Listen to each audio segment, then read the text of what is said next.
வணக்கம் ஃப்ரெண்ட்ஸ். நம்ம இந்த வீடியோல என்ன பார்க்க போறோம்னா, பிரைட்காம் குரூப் லிமிடெட் இந்த கம்பெனியோட சிம்பிள் அனலைஸ் தான் நம்ம பார்க்க போறோம். இதோட மார்க்கெட் கேபிட்டல் பார்த்தீங்கன்னா, ரூ. 4200 கோடி இருக்கு. கரண்ட் பிரைஸ் பார்த்தீங்கன்னா, ரூ. 21ல இருக்கு. ஹை பார்த்தீங்கன்னா, இந்த வருஷத்துல ரூ. 36 போயிருக்கு. லோ பார்த்தீங்கன்னா, ரூ. 9 போயிருக்கு. டெப்ட் இந்த கம்பெனியோட டெப்ட் பார்த்தீங்கன்னா, கடன் கிடையாது. இந்த கம்பெனிக்கு பெரிய கடன் எதுவும் கிடையாது. அதுக்கடுத்து பார்த்தீங்கன்னா, இந்த கம்பெனியோட ஒட்டுமொத்த சார்ட்டே நம்ம பார்த்தீங்கன்னா, இந்த கம்பெனி பார்த்தீங்கன்னா, மேல கீழன்னு தான் போயிட்டு இருக்கு. இது ஒன்றும் ஸ்டாண்டர்டா மேல மட்டுமே போயிட்டு கிடையாது. எந்த அளவுக்கு ஹை போதோ அதே அளவுக்கு லோ வருது பாருங்க. அதாவது 2006ல அதே மாதிரி ஒரு ஹை போயிட்டு லோ வந்திருக்கு. அதுக்கப்புறம் பார்த்தீங்கன்னா 2007லயும் ஒரு ஹை போயிட்டு லோ, 2010லயும் ஹை போயிட்டு லோ. இந்த மாதிரி இந்த கம்பெனி வந்து மேல கீழ தான் போயிட்டு இருக்கு.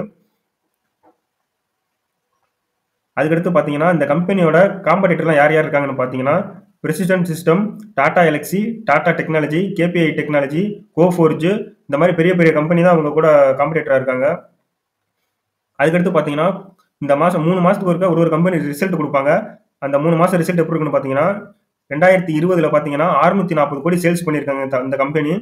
அது பார்த்தீங்கன்னா, அப்படியே வருஷத்துக்கு கொஞ்சம் கொஞ்சமா அதிகரிச்சுக்கிட்டே தான் போயிட்டு இருக்கு. இன்னைக்கு வந்து ஜூன் 2023 பார்த்தீங்கன்னா, 1600 கோடி ப்ராஃபிட் சேல்ஸ் பண்ணியிருக்காங்க. அதுக்கடுத்து நம்ம முக்கியமா பார்க்க வேண்டியது அதர் இன்கம். இவங்க வந்து ப்ராஃபிட் வந்து இந்த அவங்க பண்ற ப்ராடக்ட்ல இருந்து ப்ராஃபிட் வராம சேல்ஸ் பண்ணி ப்ராஃபிட் வராம வேற வகையில ஏதாவது வந்துச்சுன்னா, இந்த அதர் இன்கம்ல கிடைக்கும் அவங்களுக்கு தெரியும். இதுல பார்த்தீங்கன்னா, அதுல அந்த அளவுக்கு இது அவங்க அதர் இன்கம்ல உங்களுக்கு வருமானம் வரல. அதுக்கடுத்து பார்த்தீங்கன்னா, நெட் ப்ராஃபிட் எல்லா செலவும் போக உங்களுக்கு எவ்வளவு நெட்டா ப்ராஃபிட் வருதுன்னு பார்த்தீங்கன்னா, 2020ல ரூ. 100 கோடி பண்ணியிருக்காங்க. அதுக்கப்புறம் பார்த்தீங்கன்னா, அது இன்க்ரீஸ் ஆகிட்டே தான் போயிட்டு இருக்கு. ஏன்னா 400, 500, 300 இந்த மாதிரி இன்க்ரீஸ் ஆகிட்டே தான் போயிட்டு இருக்கு. இது ஒரு நல்ல விஷயம் தான் அந்த கம்பெனிக்கு. அதுக்கடுத்து பார்த்தீங்கன்னா, ஆனுவல் ரிப்போர்ட் பார்த்தீங்கன்னா, சேல்ஸ் பார்த்தீங்கன்னா 2012ல 1200 கோடி தான் பண்ணியிருக்காங்க. அதுவும் அப்படியே வருஷத்துக்கு வருஷம் பார்த்தீங்கன்னா, அப்படியே ஏறிக்கிட்டே தான் இருக்கு. 2600, 2800, 5000 கோடி, 7000. இப்ப 2021க்கு அப்புறம் கம்பெனி நல்லா ஓரளவு நல்லா சேல்ஸ் பண்ணியிருக்காங்க அதிகமா. அதுக்கடுத்து பார்த்தீங்கன்னா, net profit yearly net profit பார்த்தீங்கன்னா, 2012ல பார்த்தீங்கன்னா 190 கோடி கிட்ட பண்ணியிருக்காங்க. அதுவும் அப்படியே பார்த்தீங்கன்னா, நல்லா இன்க்ரீஸ் ஆகிட்டே தான் இருக்கு. 400, 450, 900 கோடி, 1300 கோடி. இப்போ வரப்போற இதுல பார்த்தீங்கன்னா 1400 கோடி வர அதிக வாய்ப்பு இருக்கு. மொத்தம் இந்த கம்பெனி நல்லா ப்ராஃபிட் பண்ணிட்டு இருக்காங்க. அதுக்கடுத்து இந்த கம்பெனியோட பேலன்ஸ் ஷீட் பார்த்தீங்கன்னா, இந்த கம்பெனியோட ரிசர்வ் எவ்வளவு வச்சிருக்காங்கன்னு பார்த்தீங்கன்னா, 6500 கோடி ரிசர்வ் வச்சிருக்காங்க. ஏன்னா அவங்க ரிசர்வையும் ஏத்திக்கிட்டே வர்றாங்க. எந்த ஒரு கம்பெனி ரிசர்வை ஏத்தினாலும் அதுவும் ஒரு கம்பெனிக்கு ஒரு நல்ல விஷயம் தான். அதுக்கடுத்து பார்த்தீங்கன்னா, பாரோவிங்ஸ் இந்த கம்பெனிக்கு கடன் இருக்கான்னு பார்த்தீங்கன்னா, 2012ல 200 கோடி ரூபாய் கடன் வச்சிருக்காங்க.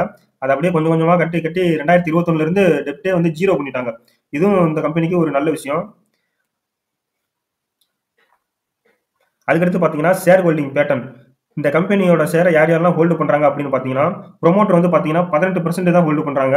அதுக்கடுத்து பார்த்தீங்கன்னா, எஃப்ஐஐ பார்த்தீங்கன்னா 9% ஹோல்டு பண்றாங்க. அதாவது நான் சொல்றது எல்லாமே 2023 அந்த இயருக்குள்ள எவ்வளவு ஹோல்டு பண்றாங்கன்னு.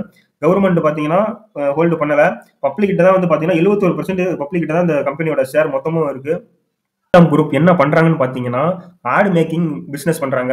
இவங்க அது மூலியமா தான் ரெவென்யூ பண்றாங்க. நல்ல பிசினஸ் பண்ணிட்டு தான் இருக்காங்க.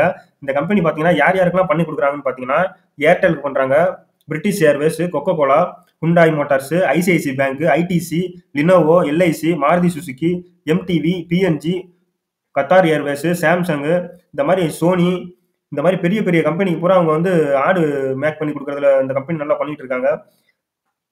இந்த கம்பெனியோட ஃபியூச்சரும் நல்லா இருக்க மாதிரி தான் தெரியுது. இன்வெஸ்ட் பண்றது உங்களோட ஓன் ரிஸ்க் தான்.